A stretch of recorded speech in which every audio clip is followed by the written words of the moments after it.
Halo, di siklus 9 ini kita akan membahas tentang siklus pengelolaan SDM dan penggajian.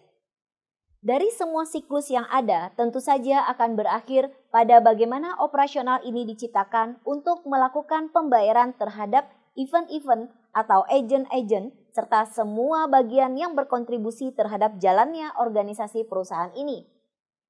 Di sini kita akan membahas tentang peran HR atau siklus pengelolaan SDM serta penggajian yang dilakukan atau payroll terhadap orang-orang yang terlibat di dalam operasional perusahaan.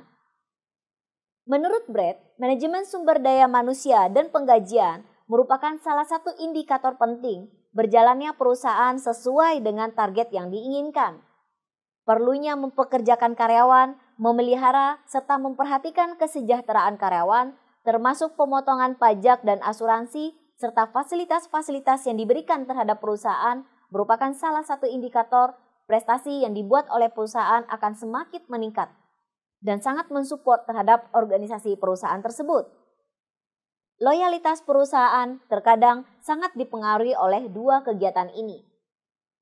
Setelah perusahaan menetapkan aturan main di dalam proses penggajian atau pengupahan karyawan, maka perlu dibuatkan slip gaji yang tepat agar dapat dilihat transparansi di dalam proses pengupahan karyawan.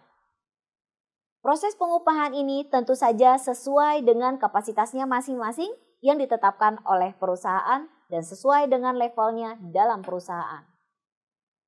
Hollander menyatakan bahwa tujuan utama dari proses sumber daya manusia ini adalah untuk menyediakan tenaga kerja dengan keahlian tertentu yang dibutuhkan oleh perusahaan, di mana perusahaan tentu saja berharap para karyawan ini bekerja dengan efisien dan efektif sehingga mampu mensupport kegiatan perusahaan dengan baik.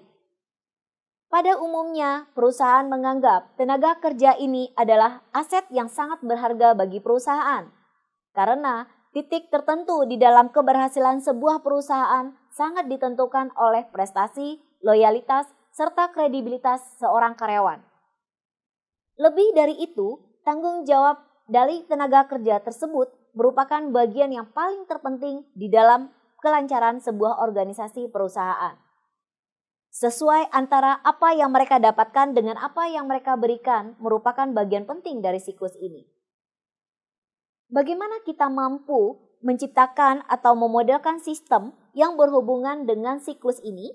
Tentu saja tidak jauh berbeda dengan sistem-sistem sebelumnya. Teman-teman dapat menggambarkannya menggunakan model yang berbeda untuk kali ini.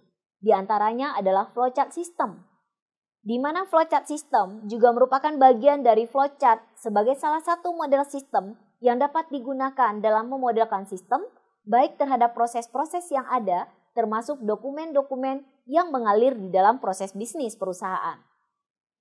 Siklus sumber daya atau sumber daya terhadap manusia ini sampai kepada tahapan penggajian merupakan model sistem yang sangat unik.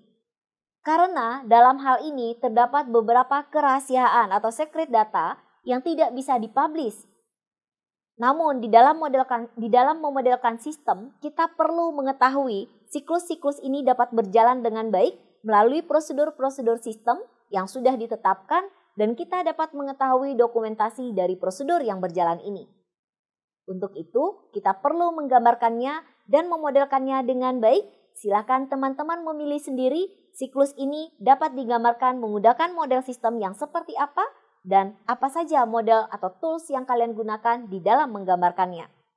Apakah menggunakan REA diagram, kemudian menggunakan DFD diagram, atau bisa saja menggunakan flowchart diagram dan flowchart system.